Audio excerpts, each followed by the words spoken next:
Hey everyone, and welcome. Today we're diving deep into a question that's frankly at the very heart of all modern technology. We're going to go beyond the noise, beyond the hype, and look at a really powerful new framework for building AI we can actually trust. Okay, let's get into it. Just stop and think about that for a second. Let's say you've got an AI that's supposed to help doctors diagnose diseases. For it to get really good, it needs to see millions of patient records. But how in the world do you give it all that knowledge without exposing the private medical history of even a single person? That's the billion-dollar question, right? Well, the answer starts with something called differentially private reinforcement learning, or DPRL. I know, it's a bit of a mouthful, but the big idea here is absolutely revolutionary. It's basically a toolkit for training AI that comes with a mathematical, almost an ironclad guarantee that its final conclusions won't leak the private data of anyone who helped train it. So to really wrap our heads around how this works, we've got a clear plan. We'll start with the fundamental problem, then look at the elegant 5-layer solution that this research proposes. We'll see how it works, kind of like an assembly line, get into the crucial difference between natural error and deliberate noise, and finally, figure out how to calculate the true cost of privacy. All right, first up, learning without looking. This really gets to the core tension, the main challenge the modern AI is facing. It's this classic catch-22, isn't it? An AI gets smarter the more data it sees. That's just how it works. But the most valuable data, the kind of stuff that could cure diseases or build amazing financial tools, is also the most personal and private. You can't just hand it over. So we've got to find a whole new way for these systems to learn. And that brings us right to the heart of this research paper, a new 5-layer solution that creates a single unified way to tackle this problem once and for all. See, up until now, the world of private AI has been a bit of a wild west. You had all these different teams using completely different approaches, and it was almost impossible to compare apples to apples. This framework changes all of that. It's like it hands everybody a shared blueprint, a common language to work from. And here it is, that blueprint. What I think is so brilliant about this 5-layer setup is how it takes this incredibly complicated process and just breaks it down into these clear, manageable steps.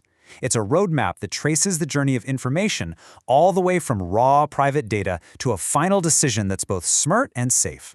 Probably the best way to think about this whole thing is as an information assembly line, right? Each layer is like a station that does one specific job before passing the work in progress on to the next one.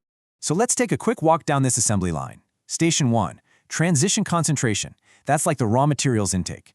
The AI is learning the basic rules of its world, but this is also where we add a protective layer of noise to hide the specifics of the data. Next, Station 2, confidence geometry. Think of this as the mapmaker.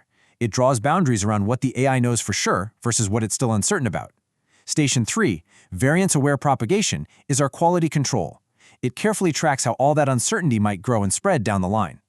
Then we get to Station 4, martingale concentration, which is kind of like our super smart accountant.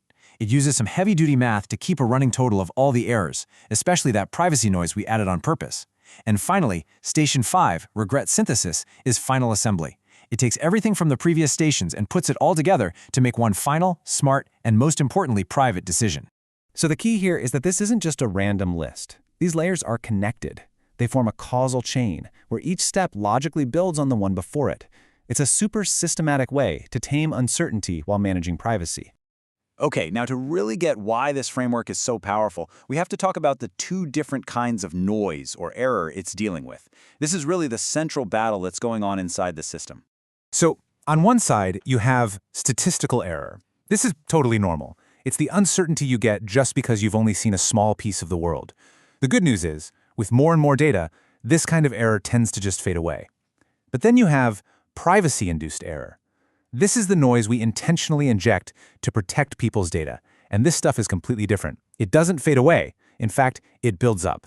And this table just lays it all out so clearly. Check out the row for cancellation.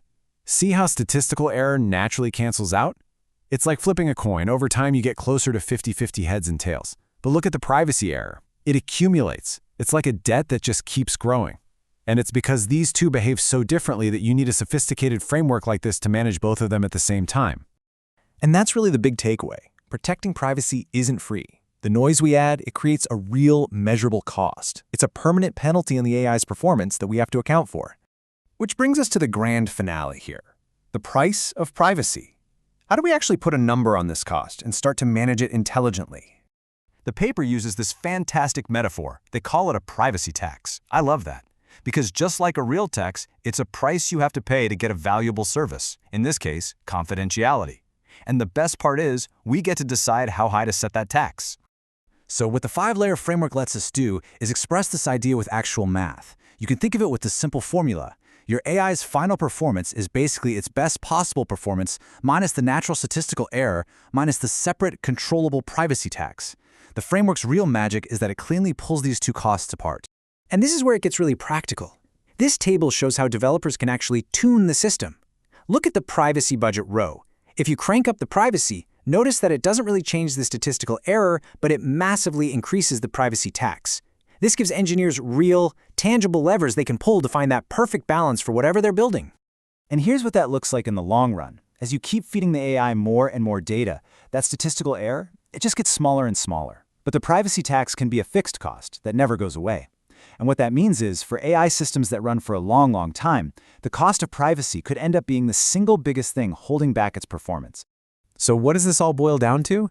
It means that this tough choice between having great performance and protecting people's privacy, it's not some vague philosophical mystery anymore. Thanks to a framework like this, it's now a concrete engineering problem. We can measure it, we can control it, and we can make smart choices about it. So we've got the blueprint. We have the tools to build AI that can learn incredible things about our world without compromising our privacy.